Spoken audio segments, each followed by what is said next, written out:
hay demasiadas razones para molestarse. Ahora vamos a hablar de un tema del que no se habla, que somos un país que es la reunión de múltiples culturas, ¿no? Siempre palabreamos sobre ese tema. Pero ¿ustedes tienen idea de cuántos peruanos y cuántos niños peruanos no hablan castellano? ¿Y cuántos niños peruanos lo hablan con dificultad porque no lo manejan bien? Y son niños que tienen que ir a un colegio que se hace en castellano. Entonces están con nosotros dos representantes de la UNICEF, Giselle Kuglevan, que es oficial de educación, delegada de UNIFE para el Perú, para Ucayali, y Nora Delgado, que es la coordinadora regional de educación en Ucayali del UNICEF, y que están en un proyecto que se llama Escuelas Amigas de Ucayali. Bienvenidas, ambas, muchas gracias por estar con nosotros. La primera pregunta es esta que dejó en el aire. ¿Cuántos peruanos no hablan castellano? Buenas tardes, Nicolás, y primero que nada, muchísimas gracias por la invitación y el espacio a Radio Exitosa. Bueno, primero hay que decir las cifras como son, ¿no? Hay más de 1 millón de niños, niñas y adolescentes peruanos que tienen como lengua materna una lengua que es distinta al castellano, es decir, una de las más de 45 lenguas andinas o amazónicas que se hablan en el Perú y que son lenguas, no dialectos. Al igual que el castellano, tienen el mismo estatus que el castellano y deberían tenerlo socialmente también. O sea, estamos hablando de quechua, de aymara, y de todas Aguajún, Shipibo, Ayanin, Cayane, Yamachiguenga, y podría seguir con la lista. Hay uno Amaraquiari. One Piece, en fin. Y 1 millón, es un montón. Sí, eso es lo que nos dice la estadística. Ahora, lo increíble de esto es que estos chicos y adolescentes tienen que ir a un colegio donde la educación se imparte en castellano, que es un idioma que no es el suyo. Sí, efectivamente, en muchos casos todavía ocurre que muchos de estos niños en varias zonas del Perú tienen que recibir una educación, en particular los niños de inicial y de primaria, que no es adecuada culturalmente ni lingüísticamente porque no es en su idioma. Pero en los últimos años esto se ha ido revirtiendo. Ahora la EIB, que es como llamamos al programa educativo Educación Intercultural Bilingüe, es una política de Estado, es una política priorizada por el actual Ministerio de Educación, y es también un programa educativo que desde UNICEF estamos apoyando en su desarrollo. Es decir, el EIB es un proyecto del Ministerio de Educación que UNICEF respalda. Exactamente, es una política educativa, diríamos, es un programa educativo o una propuesta educativa que lo que busca es que los niños que tienen una lengua distinta del castellano sean educados primero en su lengua, es decir, que aprendan a escribir y a leer en su lengua primero y progresivamente en el castellano hasta tener un nivel de bilingüismo. Es decir, que puedan manejar las dos lenguas. Su lengua materna y el castellano, que es el idioma oficial del Perú. Así es. Y esto responde, en realidad, a un conjunto de dimensiones. Desde el punto de vista del derecho, que está en la Convención Internacional de los Derechos del Niño, en la Constitución Política del Perú, en diversos documentos y normativas internacionales, todo niño o niña tiene derecho a ser educada en su lengua y desde su cultura. Ahora, lo que ocurre muchas veces es que se decide hacer cosas, pero desde la decisión y el título hasta la realidad hay no solo una distancia, sino hasta un abismo. ¿Qué es lo que está pasando en Ucayali en este caso concreto con este proyecto? Bien, en realidad en Ucayali es una región multilingüe y pluricultural. El 13% de la población en Ucayali, los niños hablan una lengua distinta al castellano, pero si hacemos un zoom a nivel de sus provincias, Purús y Atalaya representan el 80% de la población que es bilingüe y que es indígena. Entonces, en ese sentido, UNICEF ha apoyado al gobierno regional para que la política EIB, para que la educación intercultural bilingüe pueda ser una política y pueda estar dentro de sus instrumentos de gestión. Para ello, UNICEF también colaboró y apoyó al gobierno regional para que se puedan crear ciertas condiciones para poder aplicar la educación intercultural bilingüe. Dentro de ellos, garantizar que el maestro que esté en las instituciones educativas EIB sea un maestro que sea de la cultura y que hable la lengua, que se pueda producir y distribuir material educativo en la lengua de los niños, y lo otro para que se pueda construir un currículo de educación intercultural bilingüe que surja del plan de vida de los pueblos indígenas, pero al mismo tiempo realmente respondan a las necesidades y los intereses de nuestros niños indígenas. Pero ahí es donde empiezan las dificultades, porque primero se necesitan maestros que sean bilingües. Exactamente. O sea, maestros que manejen la lengua materna de la comunidad, ¿no?, a la que pertenecen los niños, con los que están, y además el castellano. En ese sentido, por eso te contaba de que en Ucayali hay 15 pueblos indígenas. Estamos logrando progresivamente de que cada pueblo vaya alcanzando la cobertura en docentes, como es el caso del pueblo Shipibo, para educación inicial. Claro, y primaria. Se necesitan para se necesitan para maestros Shipibos, maestros ayánicas, para los cacataibos, para los yines, para los culinas, para los yaminabos, para los nabos y para todos los pueblos que están ahí. Y sí tenemos muchas brechas todavía de cobertura en el tema de docentes, porque no hay docentes formados. Hay pueblos que no tienen ni un profesor formado, como es el caso del pueblo yaminabo, el pueblo culina. Entonces son aspectos muy importantes. Pero ahí no se puede llevar a la práctica este proyecto, ahí porque no hay con quién. No hay condiciones, pero precisamente es el gobierno regional quien está tratando de implementar progresivamente la política. Lo bueno es que en Ucayali las autoridades regionales, tanto de educación y los gestores, han identificado que la EIB es una necesidad. Es una necesidad porque los niños tienen el derecho de aprender en su lengua y desde su cultura. Entonces ese aspecto importante ha ido calando en el empoderamiento de los decisores para que puedan tomar también buenas decisiones. Es increíble cómo hablan ustedes los intelectuales, el empoderamiento de los decisores, así. Pero no es solo suyo, todos ustedes hablan igual. Eso del empoderamiento es una cosa que me encanta, me voy a empoderar de esa expresión, ¿ah?, que es como tomar el poder, digamos, ¿no es cierto? Hacerse el poder, tener la capacidad de decisión. Es hacer suyo la problemática. El empoderamiento implica conocer la realidad, sentir que es tu causa y tomar decisiones sobre ello. No, me encanta, la voy a hacer mía. Pero el otro tema es el de los textos, ¿no? Porque un tema es tener maestros bilingües según la comunidad y la lengua que tengan que enfrentar. Y los textos. O sea, ¿hay textos? Sí hay textos.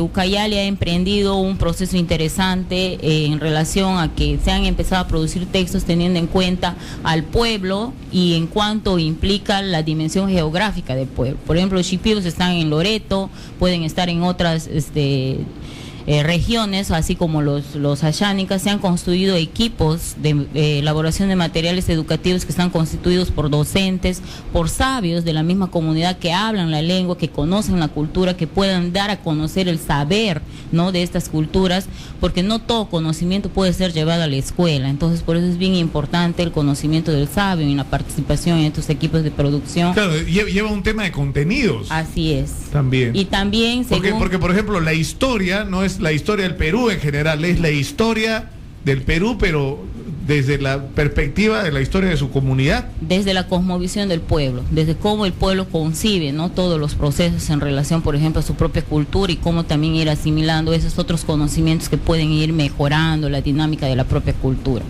Entonces el tema de materiales educativos ha surgido así. Aquí ha jugado un rol muy importante UNICEF, y ahora podemos decir que esta política regional de producción y distribución de materiales ahora ha sido cogida a nivel nacional en un proceso de articulación intergubernamental, precisamente porque la DIGEIBIR, todos esos materiales que se han producido a nivel regional, ahora ellos han hecho un proceso de reimpresión de materiales, y todos esos materiales ahora están llegando a todas las instituciones educativas del pueblo.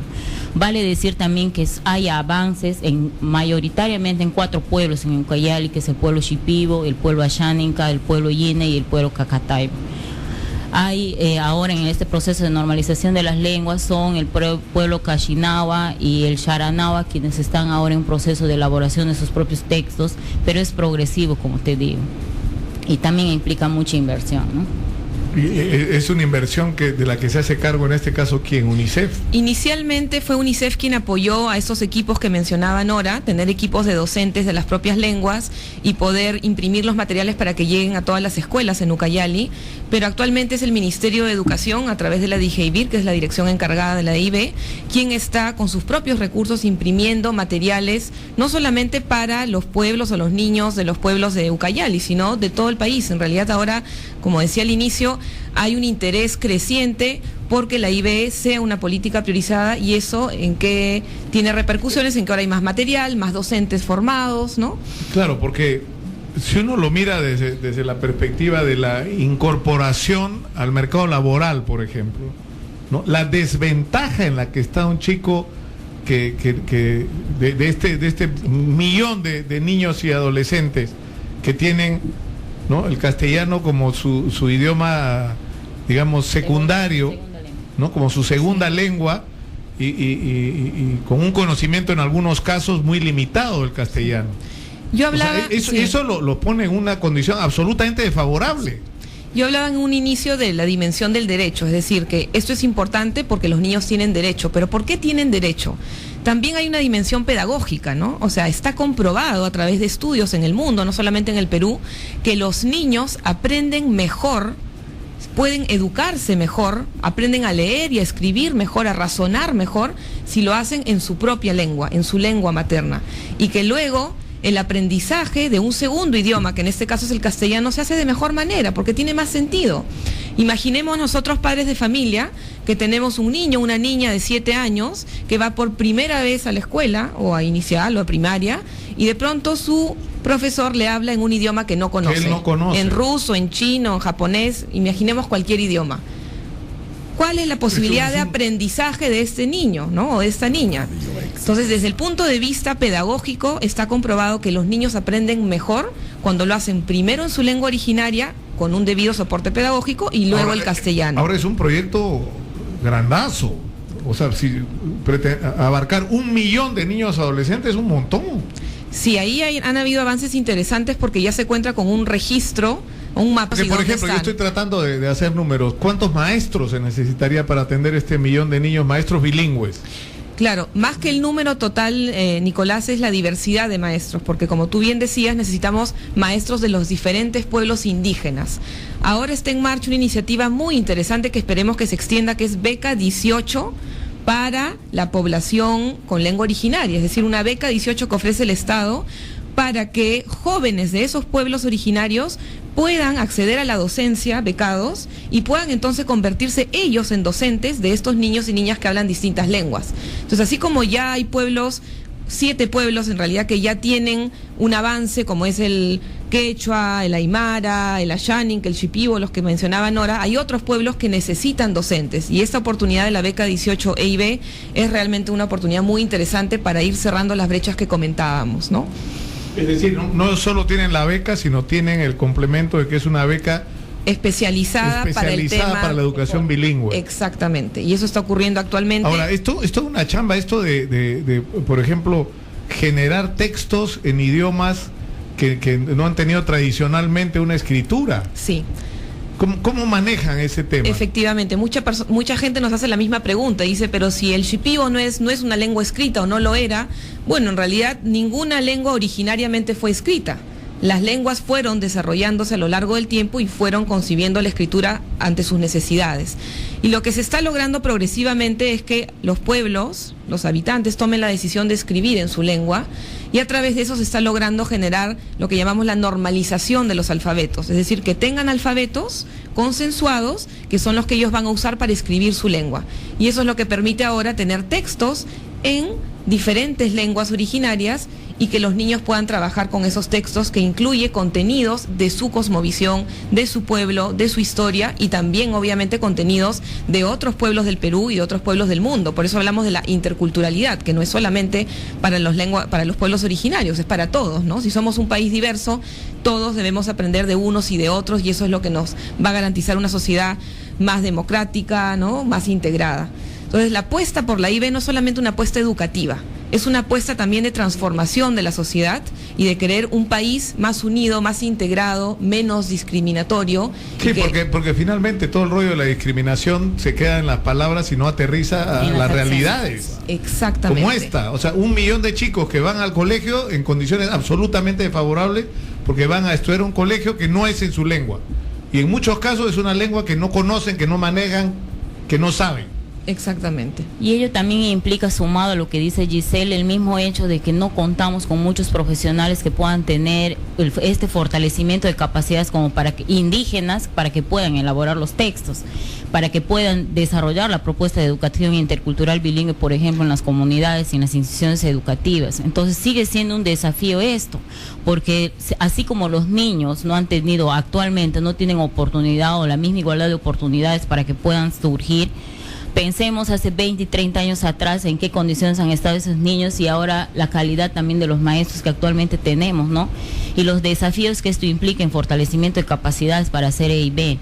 El tema de hacer educación intercultural bilingüe no solo implica el conocimiento y el empoderamiento del maestro bilingüe, sino de todos los castellano hablantes y las personas que no hablamos una lengua originaria, pero que si con compromiso y con capacidad técnica podríamos complementar esos dos saberes para poder lograr mejores resultados también, ¿no? En el mundo, Nicolás, los países que tienen mejores resultados educativos, Finlandia, por ejemplo, Canadá, Australia, son los países que han logrado una propuesta educativa diferenciada, ¿no? Para atender a los niños y niñas que tienen una lengua distinta o que vienen de una cultura distinta, porque eso hace que en la escuela se sientan acogidos. Hay un tema también de desarrollo integral, de identidad, de autoestima. Eso es muy importante, no es solamente el tema de la lengua, es que estos niños sientan que son respetados y valorados en su cultura, en lo que ellos son, en quienes ellos son, y que eso sea importante para todos y reconocido y valorado por todos. Y qué mejor que la escuela... Que llegan a la escuela como extraños, como ¿no? Exacto, y que lo que les enseñan en la escuela es algo que no tiene nada que ver con quiénes ellos son, entonces se sienten desvalorizados. En cambio, ahora en las escuelas donde sí hay una educación intercultural bilingüe, los niños que aprenden en su idioma y que aprenden contextos que recogen aspectos de su cultura y de otras culturas, se sienten más seguros, tienen una mejor autoestima y están teniendo mejores resultados educativos. No, me parece espectacular lo que están haciendo, de verdad, los felicito por lo que están haciendo y qué bueno, ¿no? Porque estamos aterrizando a la realidad. Hay tantas cosas que yo estoy seguro que mucha de la gente que nos está viendo le ha pasado lo mismo que a mí. Nunca me puse a pensar en eso. ¿Cuántos niños y adolescentes peruanos enfrentan esta situación? No lo pensé, simplemente. Y es un problema de verdad importante, ¿no? Y ahí se resume todo el tema de mejorar la calidad de nuestra educación, la inclusión, el ser un país que se respeta en su diversidad, ¿no? Bueno, muchas gracias por estar con nosotros. Han sido Nora Delgado, coordinadora regional de educación de Ucayali, de UNICEF, y Giselle Kuglivan, que es oficial de educación, delegada UNICEF del Perú para Ucayali. Muchas gracias por estar con nosotros. Muchas gracias a ustedes. Gracias. Muchas gracias. Nosotros